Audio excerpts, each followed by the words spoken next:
जय हिंद विद्यार्थी। आज हम लोग 2020 का एक नए प्रश्न लेके आए हैं जो आपके बोर्ड पे लिखा हुआ है। ध्यान से आप इसको पढ़ें। क्या पूछा जा रहा है कि कौन कार्बनिक यौगिक सिल्वर मिरर जांच देता है। इस प्रश्न को जानने के लिए हम कुछ पॉइंट आपको बता रहे हैं। इसे आप ध्यानपूर्वक नोट करें और समझें, आप आंसर तुरंत दे सकते हैं। देखिए, आप मिरर शब्द समझते होंगे। मिरर का मतलब होता है दर्पण, जिसको आप बोलचाल की भाषा में आईना बोलते हैं। आईना का इस्तेमाल आप क्या करते हैं? आईना से आप अपने चेहरा को देखने में इस्तेमाल करते हैं, फेयर लवली लिपस्टिक लगाते हैं। तो आज हम बिना आईना का आपको चेहरा देखना सिखाएंगे। उसके लिए आपको एक एक्सपेरिमेंट करना होगा और उस एक्सपेरिमेंट करने के लिए कुछ यौगिक का ज़रूरत होता है, जिसमें से पहला है आपका एल्डिहाइड। क्या है? एल्डिहाइड। और दूसरा हमारा है टॉलेंस रीएजेंट। एग्जाम में पूछेगा कि टॉलेंस रीएजेंट किसे कहते हैं, तो आप याद रखिएगा, ये जो आपके सामने दिख रहा है सूत्र, यही आपका टॉलेंस रीएजेंट है, जिसका सूत्र होता है AgNH3 plus charge OH minus charge. अगर आप इस टॉलेंस रीएजेंट को एल्डिहाइड के साथ रिएक्शन करवाते हैं किसी भी प्रश्नली में, तो ये पीपीटी के फॉर्म में साइड में जमा हो जाएगा। अर्थात इसके साइड में आपको चारों तरफ सिल्वर कलर का, सिल्वर रंग का यहां पे दिखाई देगा पीपीटी। और जैसे आप अपना चेहरा लेके जाइएगा तो वहां आपका चेहरा दिखेगा। तो आप याद रखिएगा कि एल्डिहाइड का अगर रिएक्शन टॉलेंस रीएजेंट के साथ करते हैं तो हमको मिलता है सिल्वर। सिल्वर सिल्वर मिलता है, जो दिखाई देता है आपका चेहरा। तो आपसे पूछा जा रहा है कि कौन सा कार्बनिक यौगिक सिल्वर मिरर जांच देता है। तो आप याद रखिएगा, जितना भी एल्डिहाइड ग्रुप है, अगर उसको टॉलेंस रीएजेंट के साथ रिएक्शन करवाया जाएगा तो प्रश्नली में पीपीटी के रूप में चारों तरफ सिल्वर होगा, जो आप उस चेहरा देखने में इस्तेमाल कर सकते हैं। लेकिन क्या आपके ऑप्शन में एल्डिहाइड शब्द कहीं दिख रहा है? क्या क्रियाशील मूलक CHO कहीं दिख रहा है? नहीं, आपके सब जगह क्रियाशील मूलक है COOH, COOH, COOH, COOH। तो हम कैसे जान पाएंगे कि इसमें कौन सिल्वर मिरर जांच करेगा? तो हम आपको एक पॉइंट दिखाना चाहते हैं जो आपके सामने ये लिखा हुआ है। केवल एल्डिहाइड को अगर टॉलेंस रिएजेंट से रिएक्शन कराया जाए तो सिल्वर आपको प्राप्त होता है, लेकिन इसके अलावा और कुछ एलिमेंट है और कुछ यौगिक है जो इस प्रकार आपके नीचे में दिया गया है। पहला देखिए, अल्फा हाइड्रोक्सी कीटोन, जिसका सूत्र ये लिखा हुआ है। दूसरा हमारा है फॉर्मिक अम्ल, जिसको हम लोग IUPAC नाम में हम लोग बोलते हैं मेथेनोइक अम्ल, और साधारण नाम इसका है फॉर्मिक अम्ल। अगर इसका भी रीएजेंट टॉलेंस रीएजेंट के साथ रिएक्शन कराया जाए तो आप याद रखिएगा सिल्वर का पीपीटी प्राप्त होता है।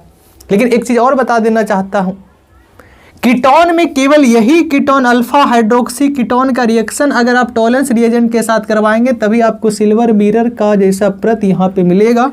बाकी बात कोई भी कीटोन टॉलेंस रिएजेंट के साथ रिएक्शन करने पर सिल्वर नहीं देता है।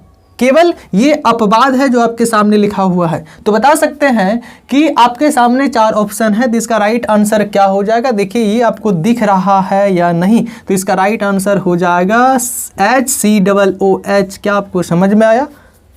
इसका आंसर आप कमेंट में जरूर लिखें। जय हिंद। नेक्स्ट प्रश्न में मिलते हैं। जय हिंद विद्यार्थी। आज हम लोग नेक्स्ट प्रश्न में आते हैं 2020 का, और सीखेंगे क्या है नेक्स्ट प्रश्न और जान पाएंगे इसका राइट आंसर क्या है। देखिए, आपसे पूछा गया कि एल्केनल का सामान्य सूत्र होता है।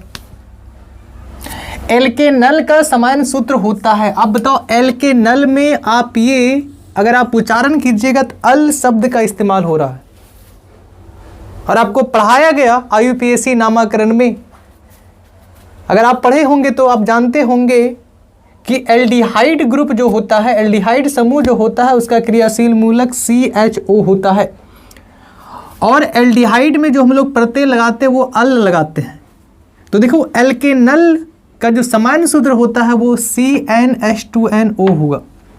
अब विद्यार्थी के मन में सवाल उठ रहा होगा कि यहाँ CHO कहाँ दिख रहा है। देखिए दिख रहा है, इसमें n का मान 1 से स्टार्ट होता है। आइए n का मान 1 रखते हैं। अगर आप n का मान 1 रखते हैं तो बताइए इसका जो सूत्र बन जाएगा C1H2 गुना 1 इंटू O। क्या बन रहा है? CH2O। क्या इसमें एल्डिहाइड दिख रहा है? हाँ दिख रहा है, क्योंकि आपको पता है एल्डिहाइड का क्रियाशील मूलक होता है CHO। लिख दिए, H कितना है 2, तो यहाँ आप H लगा दीजिए। क्या आया या नहीं? एल्डिहाइड आया या नहीं? नहीं समझ में आ रहा है तो आगे हम लोग नेक्स्ट लेते हैं n बराबर 2 के लिए। अगर आप n बराबर 2 के लिए लेते हैं तो क्या बन जाएगा सूत्र C2H4O। आइए इसमें भी देखेंगे एल्डिहाइड छुपा है। आप बताओ कितना कार्बन? 2 कार्बन। कितना कार्बन? 2 कार्बन। और कार्बन के बीच सिंगल बॉन्ड, यहाँ पे एक जगह CHO लगा देना है। और एक कार्बन कितना बॉन्ड बनाता है? 4 बॉन्ड, तो यहाँ और 3 हो जाएगा। देखो कार्बन 2 हो गया, H 4 हो गया, O 1 हो गया, अर्थात आ गया ना। इसीलिए आप याद रखेंगे कि एल्केनल का जो सामान्य सूत्र होता है वो होता है CnH2nO। तो इसका राइट आंसर क्या होगा? Option number B, CnH2nO। क्या आपको समझ में आया? अगर समझ में आ गया तो इस आंसर को कमेंट में जरूर लिखें। जय हिंद, मिलते हैं नेक्स्ट प्रश्न। जय हिंद विद्यार्थी, आज 2020 का नेक्स्ट प्रश्न देखते हैं। तो आइए सीखते हैं नेक्स्ट प्रश्न है क्या। देखिए आपसे पूछा गया कि CONH2 ग्रुप को क्या कहा जाता है। अगर आप मेरे ऑफलाइन बैच में पढ़े होंगे तो आपको हम बताए हैं कि एमिडो ग्रुप अर्थात एमिडो समूह का जो क्रियाशील मूलक होता है वो CONH2 होता है। अगर आप इसको इतना हटा दीजिएगा तो ये हो जाएगा आपका एमीन। और आपको ये भी पढ़ाया होगा कि एक कार्बन 4 बॉन्ड बनाता है। अगर आप यहाँ पे CH3 लिखिएगा और पूछिएगा इसका नाम क्या है, तो आपको पता है एमिडो ग्रुप में अंत में हम लोग एमाइड लगाते हैं। क्या लगाते हैं? एमाइड। तो आप देख सकते हैं सबसे पहले कार्बन का संख्या कितना है। कार्बन का संख्या 2 है, तो इसको 2 के लिए एथ लिखेंगे, सिंगल बॉन्ड के लिए एन लिखेंगे और सबसे अंत में क्या हम लोग लगाते हैं? एमाइड।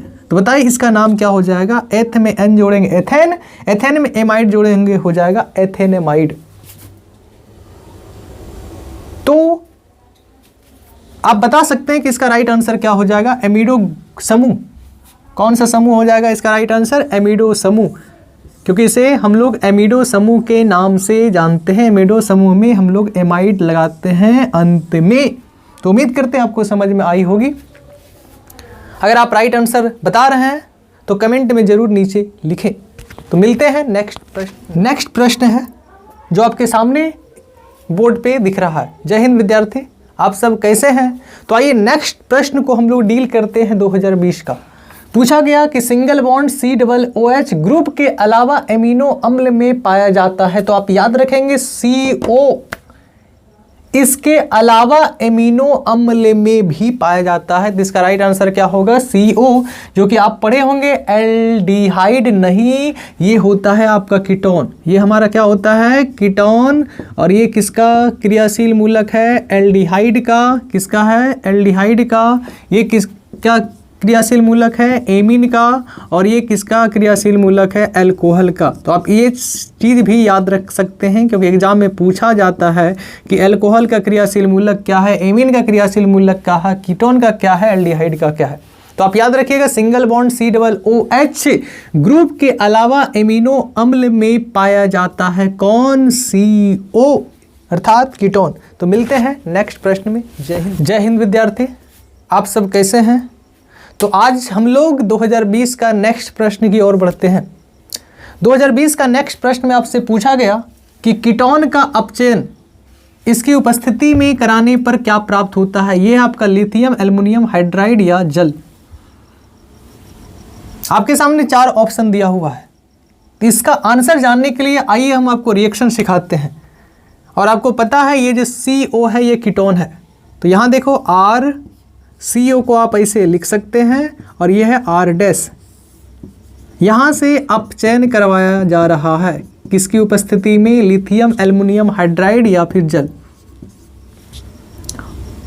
और अपचयन करवाने वाले को अपचायक कहा जाता है। तो ये हमारा अपचायक है जो अपचयन करवाएगा, अर्थात ऑक्सीजन निकलेगा, हाइड्रोजन जुड़ेगा।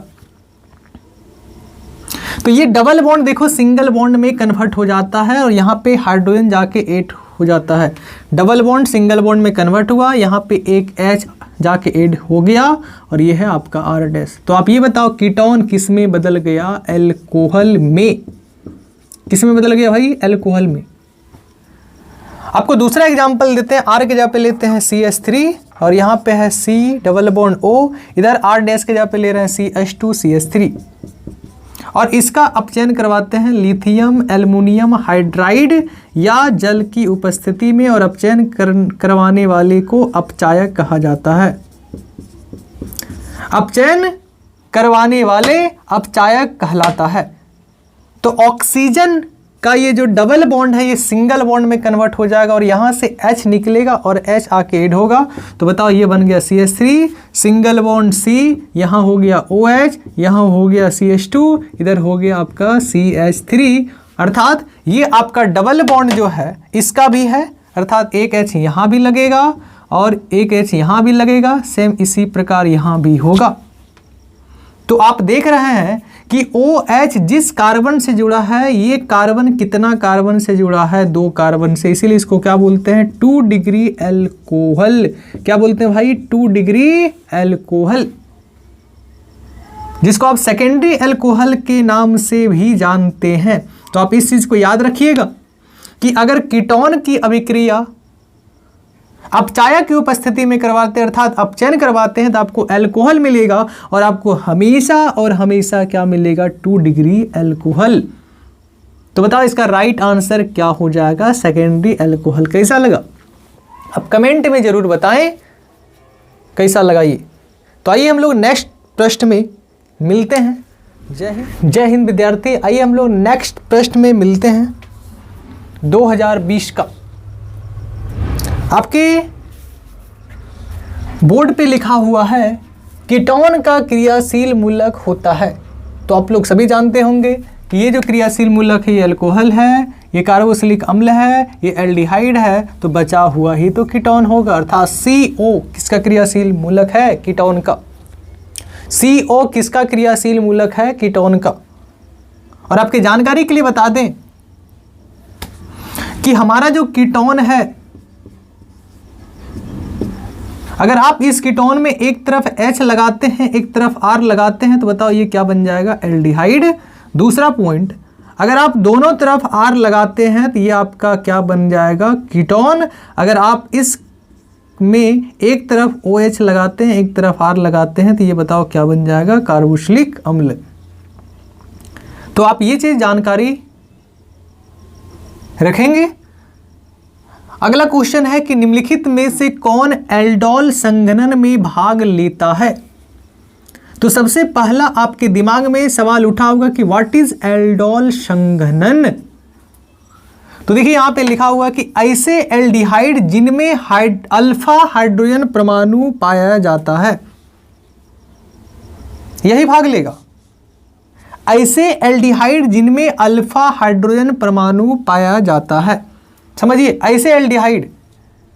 तो ये सबसे पहला बात, तो ये एल्डिहाइड है नहीं तो ये तो छट जाएगा क्योंकि यहाँ पे COOH है। इसमें आइए देखते हैं कि ऐसे एल्डिहाइड, तो देखो ये एल्डिहाइड के साथ है CH3, ये एल्डिहाइड के साथ क्या है? CH3 है ना। और आपको पता है कि एल्डिहाइड के बगल वाला कार्बन को अल्फा कार्बन कहा जाता है। कौन सा कार्बन? Alpha carbon. और अल्फा कार्बन के साथ जो हाइड्रोजन कनेक्ट है उस हाइड्रोजन को भी अल्फा हाइड्रोजन कहा जाता है। तो वही तो है एल्डोल संघनन कि ऐसे एल्डिहाइड जिनमें अल्फा हाइड्रोजन परमाणु पाया जाता है। देखो एल्डिहाइड जिस कार्बन से कनेक्ट है उसको अल्फा कार्बन और अल्फा कार्बन जिस हाइड्रोजन से कनेक्ट है उसको अल्फा हाइड्रोजन बोलते हैं। तो इसका राइट आंसर क्या हो जाएगा? Option number B. तो उम्मीद करते हैं आपको ये प्रश्न का आंसर समझ में आया। अगर समझ में आया तो आप कमेंट में जरूर लिखें इसका राइट आंसर। मिलते हैं नेक्स्ट प्रश्न में। जय हिंद, वंदे मातरम। जय हिंद विद्यार्थी। जय हिंद विद्यार्थी। आइए हम लोग 2020 का अंतिम सवाल में है और इसे डील करते हैं, तो आप बने रहें इस चैनल पे और चैनल को जल्द से जल्द सब्सक्राइब करें। देखिए कितना मस्त सवाल है।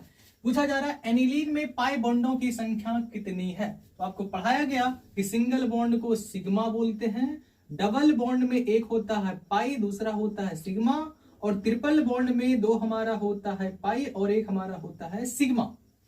तो आप सबसे पहले एनिलीन जानते हैं क्या होता है, देखिए हम बताते हैं। एनिलीन में क्या होता है कि अगर आप बेंजीन में NH2 लगाएंगे, क्या लगाएंगे, बेंजीन में NH2 लगाएंगे, तो इस यौगिक का नाम क्या होगा, एनिलीन। और इस एनिलीन में पूछा जा रहा है कि पाई बॉन्डों की संख्या कितना है। देखिए आराम से बता दीजिएगा, आपको पता है डबल बॉन्ड में एक होता है पाई, दूसरा होता है सिग्मा, अर्थात जहां डबल बॉन्ड दिखेगा एक पाई एक सिग्मा, तो डबल बॉन्ड एक यहां दिख रहा है अर्थात एक पाई यहां होगा, डबल बॉन्ड एक यहां दिख रहा है एक पाई यहां होगा, डबल बॉन्ड एक यहां दिख रहा है एक पाई यहां होगा, अर्थात टोटल पाई की संख्या कितना होगा भाई 3। तो इसका राइट आंसर होगा 3। जल्द लिखें आंसर कमेंट में। तो मिलते हैं 2020 हो गया, अगले साल में हम लोग मिलते हैं, अगले साल के प्रश्न में मिलते हैं, अगले साल में नहीं मिलते। जय हिंद। जय हिंद विद्यार्थी।